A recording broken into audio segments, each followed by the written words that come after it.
और चलिए बात करेंगे, लोकसभा चुनाव के नतीजे साफ हो चुके हैं। एनडीए ने 292 सीटों के साथ जीत हासिल की। तो चुनाव के नतीजे भले ही भाजपा की अपेक्षा के अनुरूप ना आए हों, लेकिन मध्य प्रदेश में बीजेपी ने तो रिकॉर्ड बना दिया। पहली बार बीजेपी ने क्लीन स्वीप कर प्रदेश की सभी 29 सीटों पर जीत हासिल की और इस चुनाव में कांग्रेस का सबसे मजबूत किला छिंदवाड़ा ढह गया। कमलनाथ के बेटे नकुलनाथ को हार का सामना करना पड़ा तो राजगढ़ से चुनावी मैदान में उतरे पूर्व सीएम दिग्विजय सिंह भी हार गए। इसके अलावा रतलाम सीट से कांग्रेस के कांतिलाल भूरिया को भी हार का मुंह देखना पड़ा। तो इंदौर से बीजेपी प्रत्याशी शंकर लालवानी देश में सबसे बड़ी जीत दर्ज की है, 11,75,092 वोटों से जीते। तो विदिशा से शिवराज सिंह चौहान ने देश में तीसरी सबसे बड़ी जीत दर्ज की, उन्हें 8,21,408 वोटों से जीत हासिल हुई।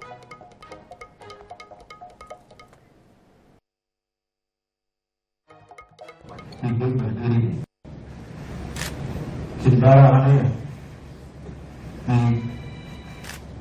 अपेक्षा मैंने कल किया था। मुझे बात दिल्ली करना। भोपाल ब्यूरो चीफ अनुराग मालवीय हमारे सहयोगी हमारे साथ जुड़ गया, उनका भी रुख कर लेते हैं। अनुराग, जिस तरह से बात करें मध्य प्रदेश का हाल हमने देखा कि किस तरह से, हालांकि दावा यही था कि 29 पार का नारा लगातार देती रही बीजेपी और यही भी साफ तौर पर दिखाई दिया। अब क्या स्ट्रैटेजी तैयार हो रही है, किस तरह के उत्साहित है नेता, क्या कुछ प्रतिक्रिया? देखिए, जो सबसे महत्वपूर्ण बात है वो ये हो गई है मध्य प्रदेश में कि 29 सीटें जीत गए हैं और बहुत बड़ी संख्या में जो बड़ा अपडेट है वो ये है कि कई सारे सीनियर लीडरों ने जीत हासिल की है। अब ये जो सीनियर लीडर हैं इनके साथ सबसे बड़ी बात यह है कि ये सब कैबिनेट के दावेदार हैं। फहरिस्त में बात करें तो ज्योतिरादित्य सिंधिया, शिवराज सिंह चौहान, फग्गन सिंह कुलस्ते के बाद अगर हम बात करते हैं तो वीडी शर्मा, 4 बहुत बड़े चेहरे। उसके बाद वीरेंद्र खटीक, पूर्व केंद्रीय मंत्री, 5वां बड़ा चेहरा दुर्गादास सुईके, एसटी चेहरा, आदिवासी चेहरा है लेकिन बहुत करीबी माने जाते हैं गृह मंत्री और प्रधानमंत्री दोनों के और आरएसएस के, वो इस रेस में शामिल हैं। तो कम से कम अगर हम देखें तो ये बड़ी सी फहरिस्त हो जाती है 8 से 9 नामों की। और अगर उसमें मध्य प्रदेश से किसी महिला को चुनना हो तो वो भी कहीं ना कहीं मध्य प्रदेश में विकल्प के रूप में मौजूद है। तो अब चर्चा मध्य प्रदेश में इस बात की है कि पीएम मोदी शपथ लेते हैं तो क्या पहली बार जो कैबिनेट का विस्तार, कैबिनेट का गठन होगा उसमें मध्य प्रदेश के कितने चेहरों को जगह मिलेगी, क्योंकि इतने बड़े बड़े नाम मध्य प्रदेश से जीत कर आए हैं। 29-0 की ये जीत है, उसमें से 10 नाम ऐसे हैं जो मंत्री पद के दावेदार हैं, कैबिनेट में दावेदार हैं।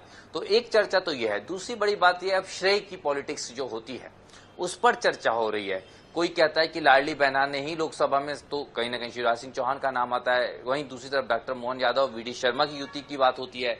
छिंदवाड़ा में जीत की बात होती है तो कैलाश विजयवर्गीय का नाम आता है, क्योंकि कैलाश विजयवर्गीय वहां पर जिम्मेदारी संभाल रहे थे। राजगढ़ में जीत की बात हो रही है तो संघ को श्रेय देने की बात हो रही है।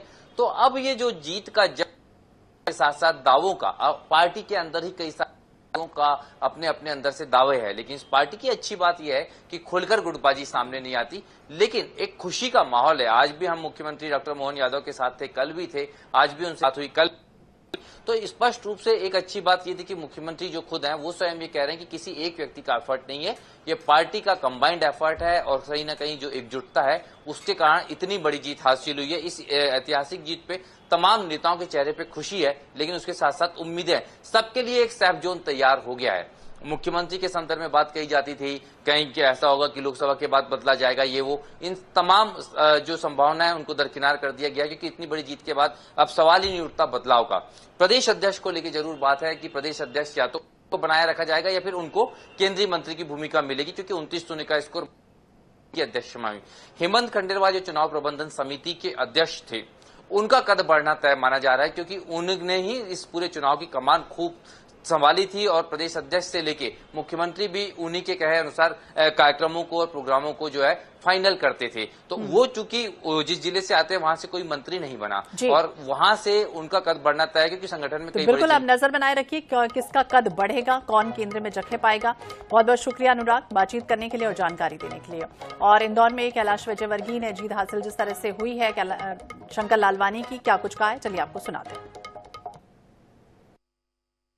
ये जो इंदौर को 12.25 लाख की जीत मिली है उसमें अनंत अक्षय जी का बहुत साहसिक निर्णय था। जरा तालियां बजाकर उनका भी स्वागत करें। शंकर लालवानी जी इतनी बड़ी जीत से जीते हैं कि अब इसको कोई तोड़ नहीं सकता। इस रिकॉर्ड को भी तोड़ नहीं सकता, ऐसा मुझे लगता है। तो उसमें श्रेय अक्षय जी को ही है। एक बार फिर से तालियां बजा दीजिए।